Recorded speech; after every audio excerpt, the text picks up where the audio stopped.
recordar que este título no es nada más así como azaroso o solo para llamar la atención. En UX Writing, pues realmente cada palabra importa y tiene su significado y pues vamos a ir viendo en el camino cómo es esto y por qué es así. Una de las principales formas que tenemos para comunicarnos, pero no nada más es que la palabra, que no es nada más que la palabra funcione así, nada más, sino que las palabras tienen un significado y este significado varía dependiendo justamente de a quién nos estamos dirigiendo y dependiendo de su contexto.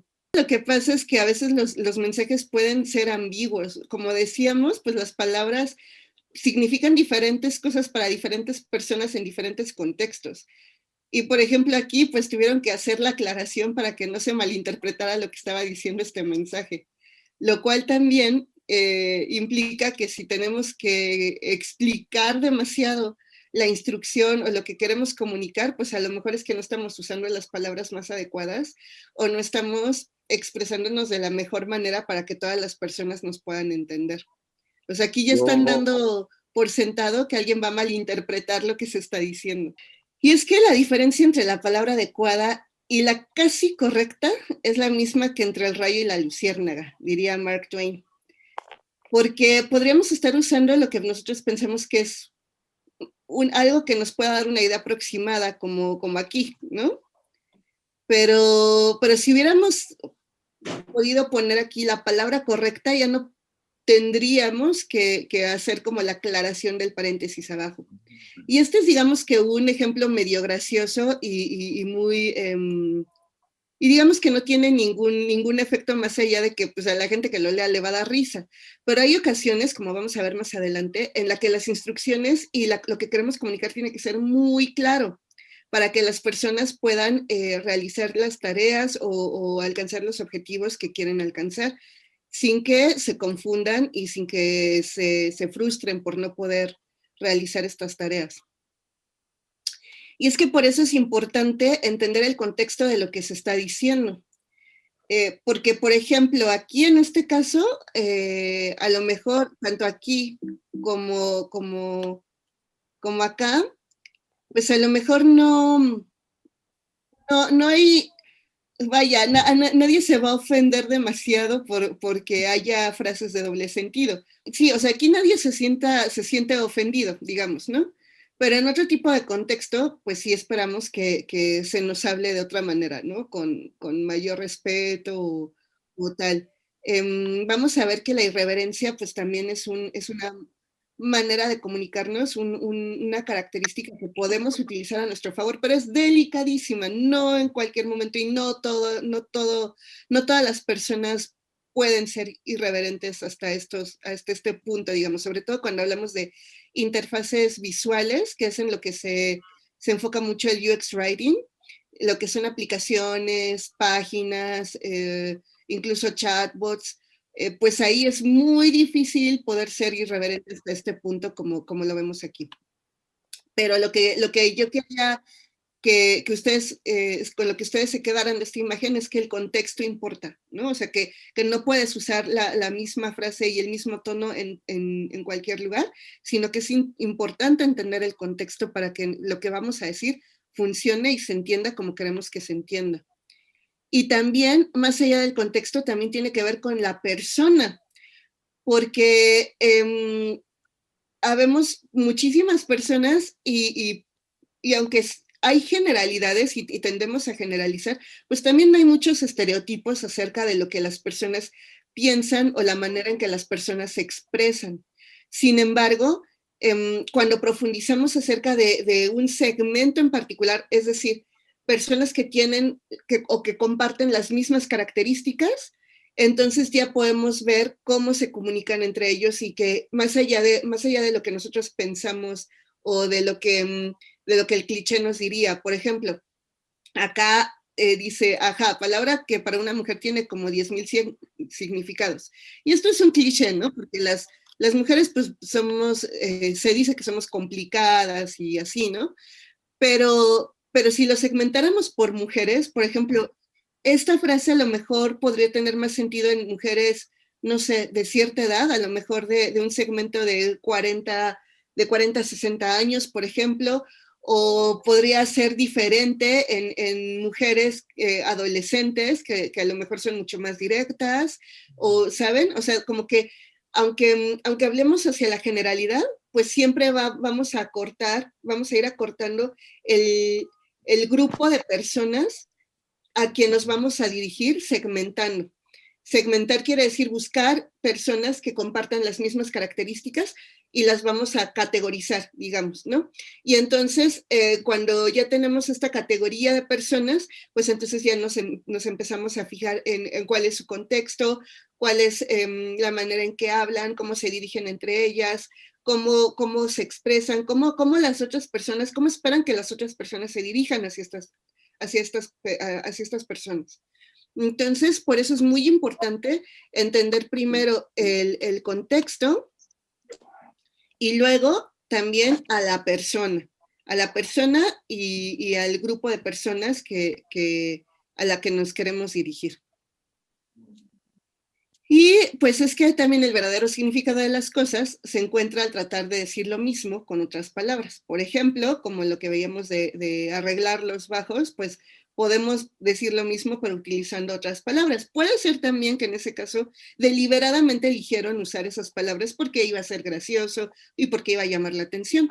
Entonces, pues también este uso del humor es muy recurrido al momento de hacer copy o al momento de hacer copywriting o UX writing. Desde luego que usamos mucho el humor, también vamos a ver ejemplos más adelante, pero sí es importante que sobre todo en UX writing, que ahorita vamos a ver qué es exactamente, sí es importante que seamos muy cuidadosos al elegir las palabras, el tono y la voz, o sea, cómo nos vamos a dirigir a las personas, con qué palabras y con qué sentido, si va a ser un sentido de urgencia, si va a ser un sentido amigable, amistoso, etc.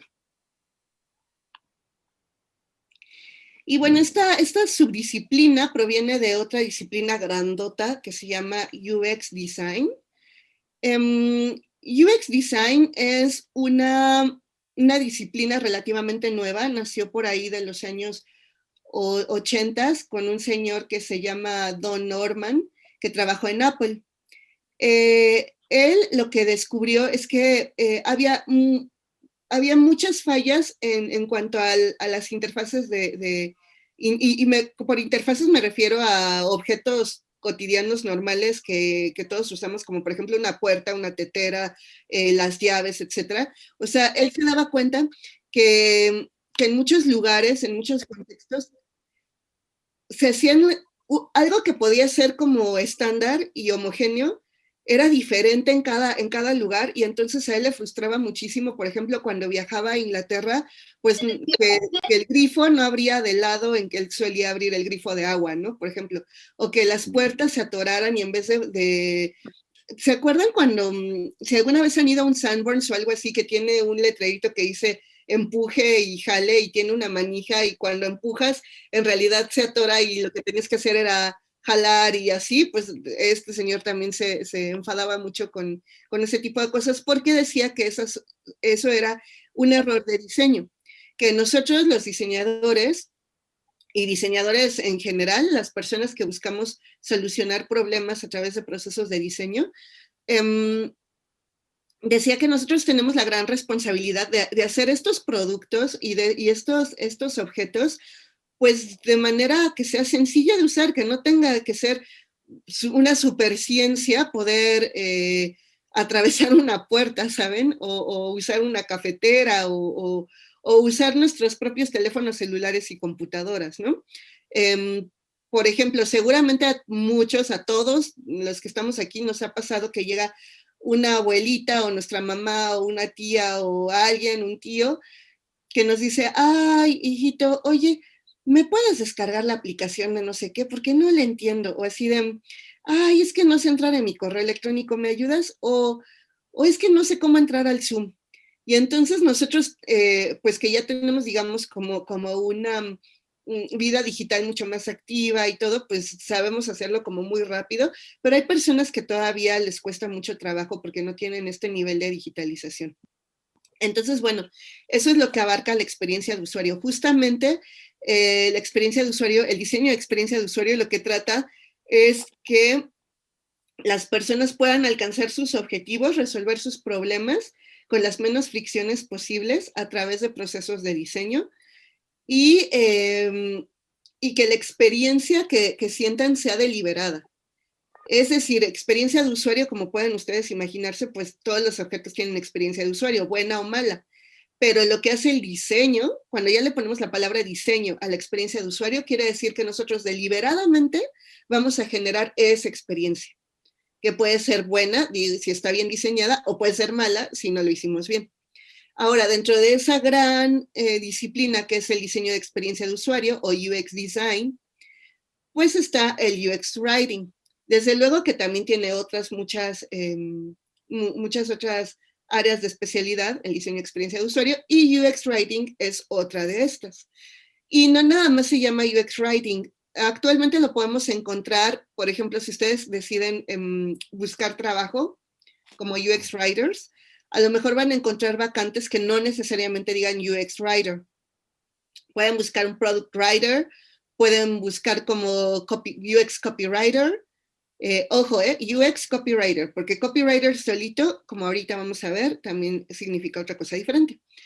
O pueden encontrarlo incluso también como UX Content Writer o incluso como títulos súper rarísimos o nada más en las empresas donde no saben cómo llamarle a este perfil, pues le dicen la chavita que escribe o el chavito que escribe los mensajes, ¿no?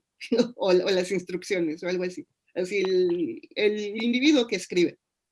Entonces, con respecto a cómo llamar a la disciplina, pues en general no ha habido mucho consenso, o sea, todavía hay muchos perfiles que al final más o menos se trata de hacer lo mismo.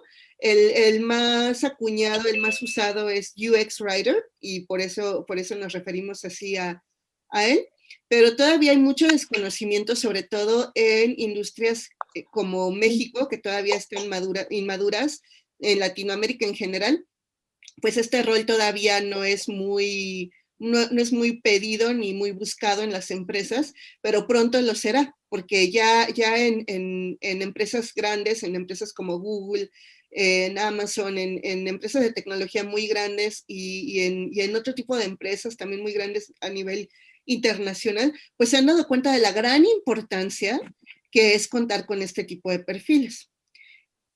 Actualmente, no les voy a mentir, les voy a ser súper franca, en México y en Latinoamérica lo que sucede es que una persona hace varias cosas, entonces es probable que tú como UX designer termines haciendo UX writer de vez en cuando, o hagas incluso UX research, o que es investigación de usuarios, o hagas como otras actividades que son, pues sí, que entran dentro del gran paraguas que es diseño de experiencia de usuario, pero que de hecho son especialidades por sí mismas también. Entonces, ese es el caso también de UX Writer. Ahora sí, hay una diferencia entre copywriting y UX Writing. Miren, ahondando un poquito más, el copywriting está centrado en las ventas y en la marca. O sea, tiene mucho que ver con el branding. Generalmente el copywriter está trabajando dentro del equipo de marketing. Tiene esta perspectiva de marketing, de branding, de vender, de la marca. Los mensajes van a estar enfocados a persuadir a las personas a acercarse a conocer el producto o directamente a adquirir el producto, a comprarlo. El lenguaje suele ser complejo o llamativo. De hecho, por ejemplo, les decía en el ejemplo de se arreglan los bajos, entre paréntesis, pantalones, eso a lo mejor podría ser un copyright, porque porque de algún modo, o sea, si deliberadamente querían llamar la atención, pues esa era la manera en que ellos pensaron que podían hacerlo. Y pues es algo chistoso, es llamativo y así, ¿no?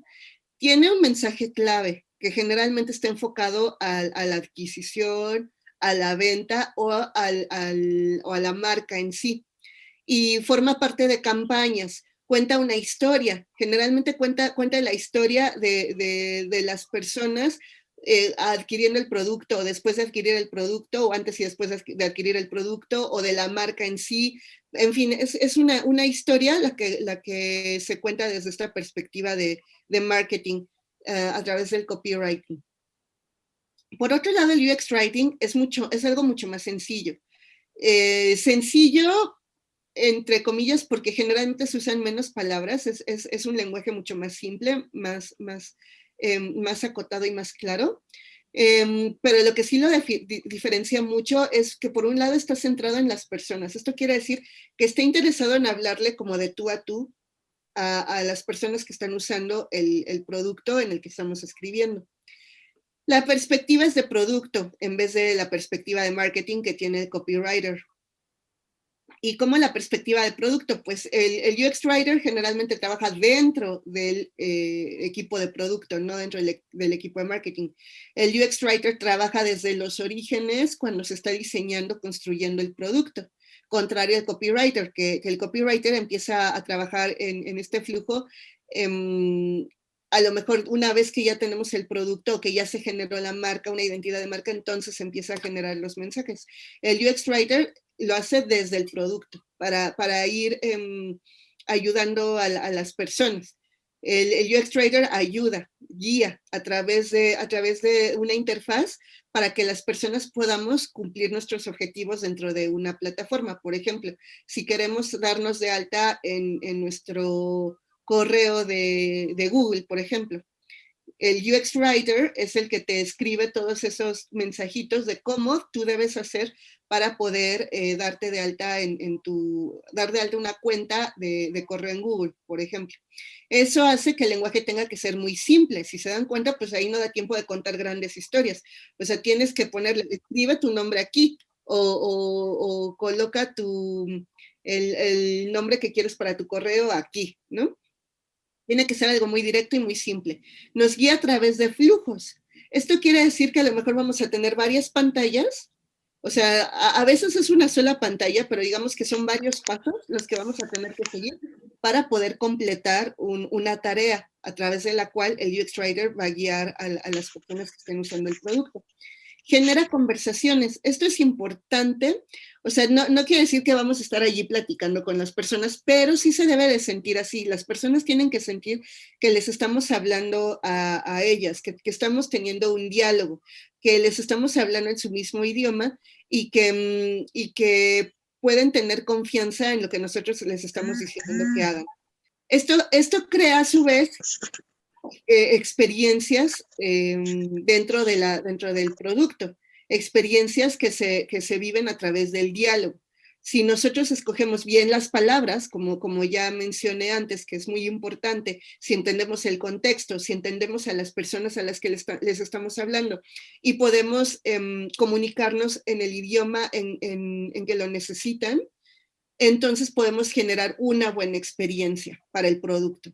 Pero entonces, ¿qué es UX Writing? Pues en UX Writing lo que hacemos es crear textos cuyo objetivo es ayudar y guiar.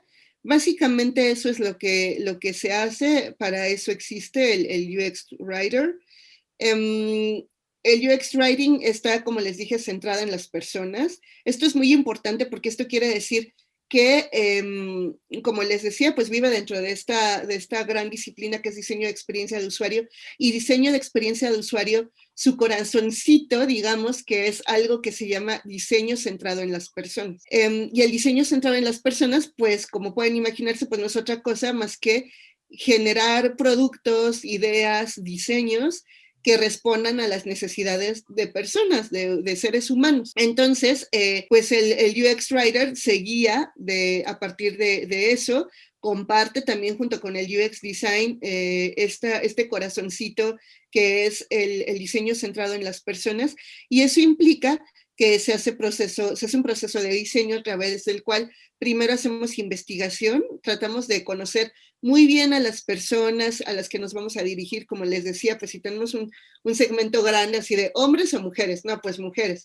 ¿Mujeres de qué edad? No, pues a lo mejor de 40 a 60 años. Ok, de las mujeres de 40 a 60 años, ¿qué segmento podría ser?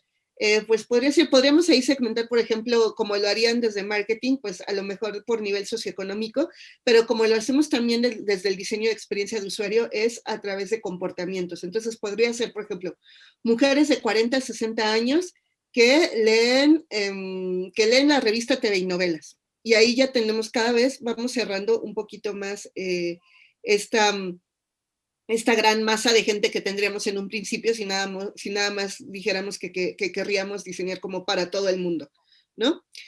Y esto es importante porque en general los productos están justamente dirigidos a un segmento en particular. Ya ahorita ya no hay productos o son muy, muy pocos y hasta cierto punto es también engañoso cuando lo ves, productos que estén dirigidos a todo el mundo. Cuando tú diseñas para todos, es como si no diseñaras para nadie, porque siempre alguien se va a sentir ahí excluido o siempre va a haber alguien que no le va a entender a tu idea. Entonces, por eso es tan útil segmentar. Entonces, cuando tú ya trabajas en un equipo de producto de por sí, pues tú ya sabes que tu producto va a estar dirigido a un segmento en particular.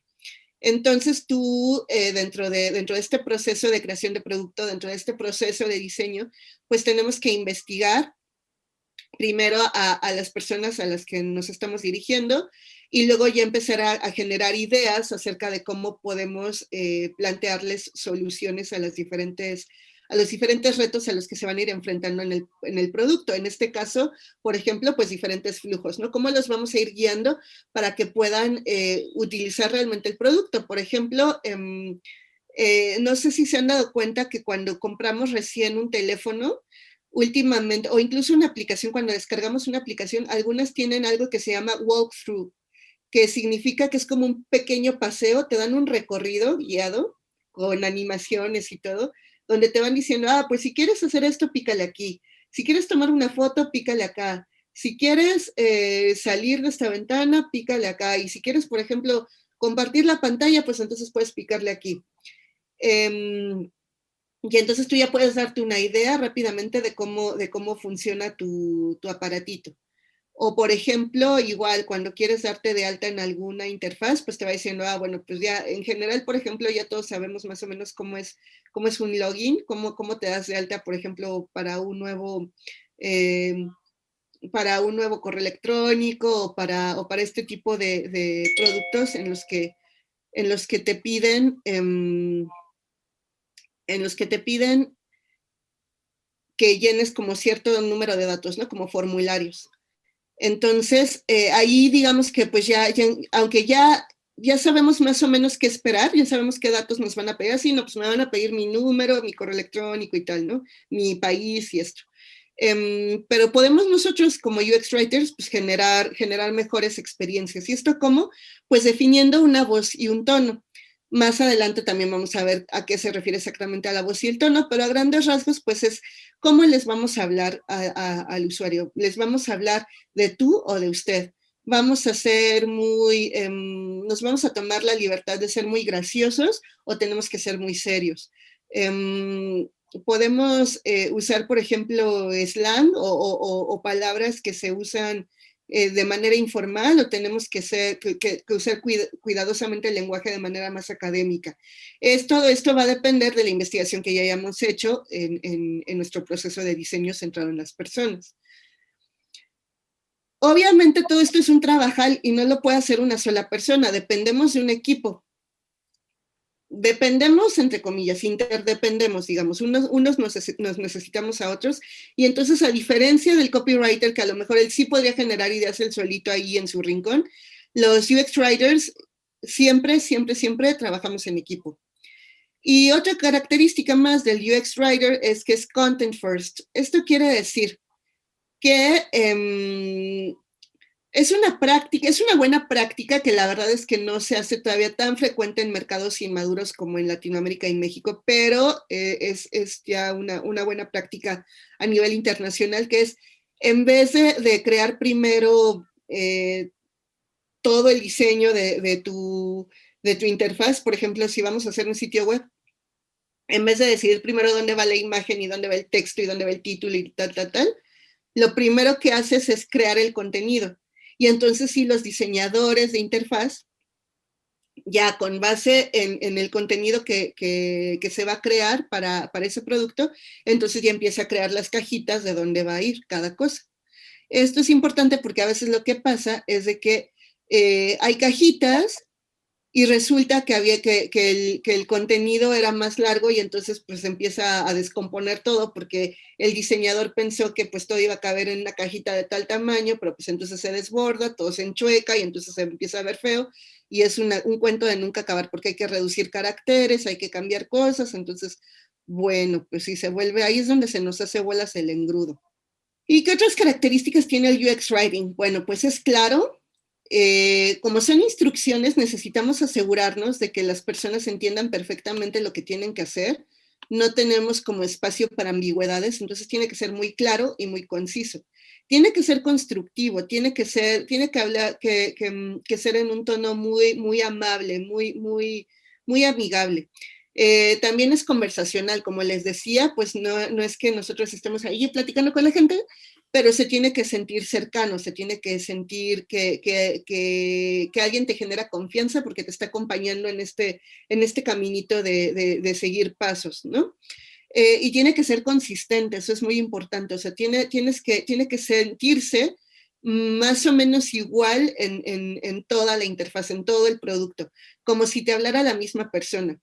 Sería muy raro, por ejemplo, que ahorita pues yo estoy hablándoles así y de repente les empezara a hablar como norteña, o sea, pues como que no saldría de contexto, ¿no? O sea, dirías, pues, qué le pasó? Y después empezar a hablar en inglés y después empezar a hablar en otro tipo con otro tono o de otra forma. Eso sería poco consistente. Entonces, con consistencia me refiero a que la persona que está usando nuestro producto y va leyendo las instrucciones o va leyendo los pasos o los mensajes que le estamos mandando, pues tiene que sentirse que se los está mandando la misma persona, el mismo producto, para que sea todo homogéneo y no se sienta como que de repente le está hablando alguien aquí, pero ya alguien diferente le está hablando en otra pantalla, aunque sea el mismo producto. Entonces, a eso nos referimos con que sea consistente. Entonces, si se dan cuenta, pues he mencionado la palabra diseño muchísimas veces, porque nosotros abordamos el texto desde una perspectiva de diseño, porque hacerlo de esta manera es como creamos buenas experiencias. Les repito, el proceso de diseño de UX Design, independientemente de las etapas que les quieran poner, porque hay también, hay muchos, digamos, marcos de trabajo, está el design thinking y el diseño central en las personas también tiene su doble diamante y hay como muchas formas de abordar este proceso de diseño, pero en general se trata básicamente de tener una etapa de entendimiento o de descubrimiento, de saber qué es lo que vamos a hacer, y a quién se lo vamos a dirigir, la etapa de ideación, donde una vez que ya entendemos a las personas a las que nos queremos dirigir y los problemas que tienen y también entendemos nuestros propios alcances, pues entonces podemos ver cuál podría ser la mejor solución que nosotros podríamos generar. De ahí pasamos a la etapa de definición, donde entonces empezamos a ver de todo esto qué es lo que nosotros sí podemos resolver y cuál va a ser nuestro alcance técnico y entonces cómo nosotros podemos a través de un producto resolver el problema de origen, ¿no? Y ya después, al final, pues prototipamos y probamos. Esto quiere decir que una vez que ya nosotros encontramos la solución que creemos que es la ideal, no nos vamos derecho a desarrollarla y construirla a lo grande, sino que hacemos algo chiquito, algo que represente lo que queremos lograr, sin que sea exactamente el producto en sí, sin meterle todavía mucho recurso, mucho dinero ni mucho tiempo. Entonces, ese productito que en algunos casos se llama producto mínimo viable, ese nos lo llevamos regresamos con las personas que entrevistamos o que investigamos o con las que nos queremos dirigir, regresamos con nuestro prototipo y entonces vemos cómo lo usan. Y ahí podemos ver si nuestros textos están funcionando o no y qué es lo que las personas están entendiendo de lo que nosotros escribimos o no. Algo que no se prueba tiene un gran margen de error, o sea, es muy propenso a que pueda salir con errores ya en producción. Entonces, por eso es muy, muy importante prototipar y testear, o prototipar y probar constantemente. Eso a grandes rasgos es el proceso de diseño y es el proceso de diseño en diseño de producto, en diseño de interfaces, en diseño de experiencia y desde luego en diseño de escritura UX, ¿no? Y a esto me refería con que no se trata de llenar nada más con palabras los espacios en blanco. O sea, actualmente todavía en el diseño se aborda de esta manera, como les decía, ¿no? O sea, aquí ponemos, bueno, aquí va a ir el logo y aquí va a haber el campo para el nombre del usuario, para la contraseña y si olvido la contraseña y tal, ¿no? Y entonces aquí ya decidimos que aquí va a ir una imagen y aquí va a ir el texto y todo. Pero todo esto nada más es una representación. Esto que ven aquí que dice lorem ipsum, dolor, citamet, etc. El lorem ipsum es una como una manera de representar que allí va a haber texto. Así se llama, lorem ipsum. Y de hecho ya las plataformas, los software de prototipado ya te traen como un lorem ipsum y tú nada más lo pegas allí y ya. Pero lo que resulta es que muchas veces el lorem ipsum pues se nos queda corto o se nos queda largo. Aquí, por ejemplo, pues el diseñador está planteando cierto número de caracteres, pero ¿qué pasaría si en vez de estos 3 párrafos del lado derecho, qué pasa si en vez de esos 3 párrafos fuera nada más un párrafo de 3 renglones o de 2 renglones? Ya nos quedaría un espacio súper grande. O en el caso de las pantallas que van acompañadas con imágenes de la pantalla del medio, ¿qué pasaría si el título es mucho más grande que eso? Si tendría que abarcar en vez de dos líneas, 3 o 4. Ahí ya se nos descompondría el diseño. Entonces, por eso les decía que era importante la perspectiva content first, porque así ya de antemano el diseñador ya sabe de qué tamaño va a ser el contenido y de qué se va a tratar y entonces poder abordar el diseño de interfaz de manera más efectiva. Todavía no es algo que sea muy popular en Latinoamérica y en México, pero lo va a hacer porque es tendencia, porque hacia allá vamos. Y de lo que sí se trata es de informar, de guiar, de prevenir, de ayudar a las personas a realizar estas tareas, ¿no? Y también de hacerlo de la mejor manera posible, de que realmente puedan acceder al valor que el producto les está prometiendo. ¿Y cuál es esta forma posible? Pues se acuerdan que les había dicho que tenía que ser algo como conversacional. Si se dan cuenta aquí, miren, aquí alguien dice, bueno, esta es la parte divertida, escoge un nombre de usuario. Entonces aquí alguien puso estos caracteres como de arrobas y como de ojitos y naricita, y entonces ahí la interfaz le responde. Pues las letras, los números, letras, números y guiones, por favor. Esta es una cosa seria, le dicen, ¿no? Si no estés bromeando, esto es serio. Y le pone además abajo unos ejemplos, ¿no? Donde aquí con lo que se llama camel case, combinando mayúsculas y minúsculas, le dice, pues mira, podrías usar estas sugerencias, ¿no? De username. Y luego alguien le pone, bueno, el que le puso la carita dice, bueno, ok, bueno, le pongo David. Y dice, pues ese es bueno, pero ya alguien ya lo ocupó. Y entonces le sigue arrojando sugerencias, ¿no? Así de, bueno, pues por si no se te ocurre nada, pues aquí yo te estoy dando algunas sugerencias que podrías usar. Entonces no nada más dejas al usuario ahí suelto así de, híjole, pues yo ahora que a lo mejor nada más es una cuenta rápida que solamente va a usar la persona una vez y no le importa qué nombre ponerse. Entonces, a lo mejor ahí podría usar alguno de las opciones que le estamos sugiriendo o si no, pues al menos ya puede darse una idea de cuáles sí son las maneras en que puede generar su nombre de usuario. Y bueno, entonces, pues, ¿cómo escribimos? ¿Cómo hacemos UX Writing? Miren, aquí está el ejemplo, aquí está la disciplina de UX, grandota, y dentro, pues, como que se toca, converge con investigación, con diseño, con content strategy, y ahí, como dentro, como un hijito, o como un hermanito, está el UX Writing. Como les decía, pues un UX Writer, pues primero, o sea, y eso va a ser muy reiterativo y lo vamos a estar viendo una y otra vez, es conocer al usuario. Y esto entra dentro de la parte magenta que está aquí, el circulito magenta que es investigación. O sea, de eso no nos vamos a salvar nunca. Si tenemos suerte y formamos parte de un equipo de UX como debe ser, donde hay un product designer y hay un UX researcher y hay un UX designer y hay un UI designer y aparte hay un UX writer y a lo mejor hay un UX strategy y un content strategy, etcétera. Bueno, y estamos en la gloria, pues entonces a lo mejor esta parte de la investigación pues la hace alguien más. Si nos toca hacerla nosotros solitos, o sea, solitos es un decir porque generalmente de todos modos tenemos que trabajar en equipo y nos compartimos cosas y así, ¿no? Pero entonces nosotros, o sea, si no hay un UX researcher o algo, o un rol encargado específicamente de investigación o alguien que nos proporcione esa información o nos dé información, pero todavía necesitamos información extra, nosotros vamos a tener lo que hacer. Eso por un lado. Por el otro, también tenemos que entender de métricas, tenemos que saber medir la efectividad de nuestros contenidos.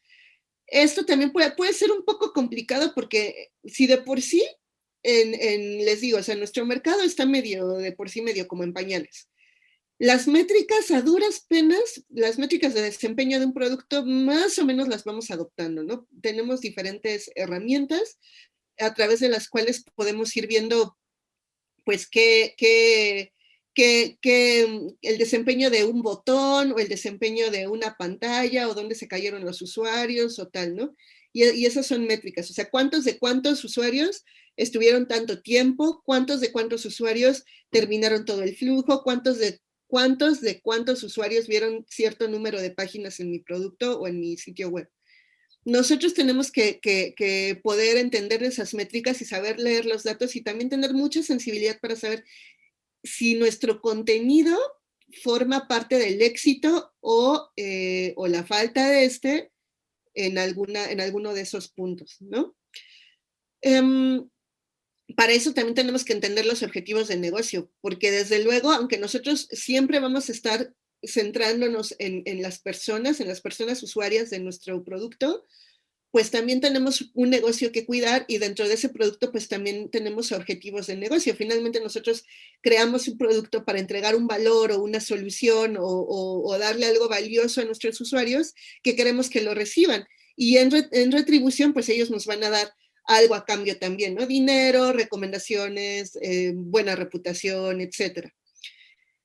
Y trabajamos en equipo todo el tiempo, les digo, ¿no? O sea, independientemente de que a lo mejor, ay, ahorita yo nada más estoy haciendo el UX design, yo soy el UX designer y a mí me toca hacer el UX researcher y me toca hacer el UX writer y me toca hacer varias cosas, pues aún así de todos modos tienes a tu equipo de producto con el que tienes que estar tocando base constantemente para asegurarte de que estamos cumpliendo, por ejemplo, los objetivos de negocio o para asegurarte de que las métricas que estás eligiendo son las más adecuadas, etcétera.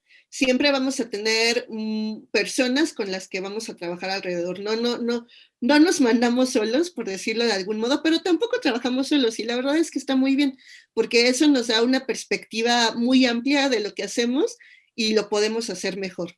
También otro mito que se rompe aquí es que, pues antes, por ejemplo, el copywriting pues era muy como de gente muy inteligente o muy, ¿cómo se diría? Muy hábil con las palabras, muy ingeniosa, que escribía pues que escribía las grandes frases que iban a hacer que un producto se vendiera por miles o millones en todo el mundo y eran campañas carísimas y todo, pero dependía todo como de esta genialidad y de esta sola persona que se le iba a ocurrir la gran idea y que de hecho cobraban, todavía cobran, yo creo que muchos, lanísimas, ¿no? Pero ya ahorita, ya cuando hablamos de copywriter, que son como instrucciones muy claras, que estamos trabajando en equipo, que tenemos como condiciones muy específicas para escribir, pues no podemos depender nada más de nuestro ingenio y de nuestra creatividad. Por eso es importante, y si se dan cuenta, lo he estado mencionando muchísimo todo el tiempo, y por eso también me detuve a explicarles que era UX Design. Es muy buena idea aprender UX si tú quieres ser UX Writer. O sea, antes de ser UX Writer, tú debiste de haber primero pasado por el UX Design como mínimo. O sea, a lo mejor ya no por el UI, pero por lo menos por entender perfectamente a qué se refiere el diseño de experiencia de usuario. Entonces, Y ahí mi gran recomendación es que si en algún momento ustedes quisieran migrar hacia este perfil de UX Writer, primero tienen que pasar por UX Design y tener muy bien adoptado estos procesos de diseño y esta línea de pensamiento centrada en las personas para poder entonces abordar cualquiera de los otros roles, ya sea UX Writer o ya sea, por ejemplo, UX Researcher o puede ser UX Strategy o todas las otras variantes de UX y todos los cientos de roles que puede haber dentro de la disciplina de diseño de experiencia de usuario, tienes que pasar por lo básico, ¿no? Que es experiencia de usuario y pues nosotros también tenemos un curso de UX UI que está buenísimo y pues es muy importante pasar primero por ahí. Entonces, ahora sí, les había hablado de la voz y el tono. ¿Cuál es la diferencia entre la voz y el tono? Pues la voz es consistente. Si te voy a hablar de tú, te voy a hablar de tú todo el tiempo. Si te voy a hablar de usted, te voy a hablar de usted todo el tiempo. Si voy a hablar con lenguaje inclusivo, te voy a hablar con lenguaje inclusivo todo el tiempo y si no, pues no. A eso se refiere la voz, ¿no? Como a estas características que le van a dar consistencia en todo el producto, en todo el flujo, en toda la marca. De hecho, esto de la voz y tono generalmente se hace también en conjunto junto con marketing, porque tiene que ver mucho con la marca. Nosotros tenemos que hablar la voz de la marca. Entonces, esto tiene que ver con toda una identidad. Esto sí no lo hace, puede salir la iniciativa de producto, pero generalmente no lo hace producto solo, se hace con muchos stakeholders. Perdón. Se hace generalmente desde incluso con el CEO de la compañía, porque sí es muy relevante definir cuál va a ser la voz de la organización. Y el tono, pues el tono eso sí ya lo podemos nosotros ir variando, porque va a ir cambiando y adaptándose al contexto. En momentos en que podamos ser graciosos, por ejemplo, cuando en el ejemplo del username, donde el fulanito puso ahí como la carita chistosa con las arrobas y alguien le puso ahí de, no, esto es una cosa seria, o sea, ponte otro nombre. O después le puso David y la interfaz le dijo, pues no está mal, mejoró, pero pues ¿qué crees? Que ya alguien más lo usó. Ahí ya estamos siendo como amigables, pero no podríamos usar el mismo tono, por ejemplo, cuando le avisas a una persona que a lo mejor su cuenta ha sido hackeada. Ahí tienes que usar un tono de mucha más gravedad y mucha más urgencia. Sin embargo, no puede ser abrupto, o sea, no puede ser de cancela rápido tu cuenta porque te la han hackeado. Pues no, tiene que ser un cambio gradual y ligado a la interacción, así de, ok, creemos que pudieron haber hackeado tu cuenta. Si piensas que puede ser así, pues ve para acá. Si este mensaje te llegó por error, entonces vas para allá.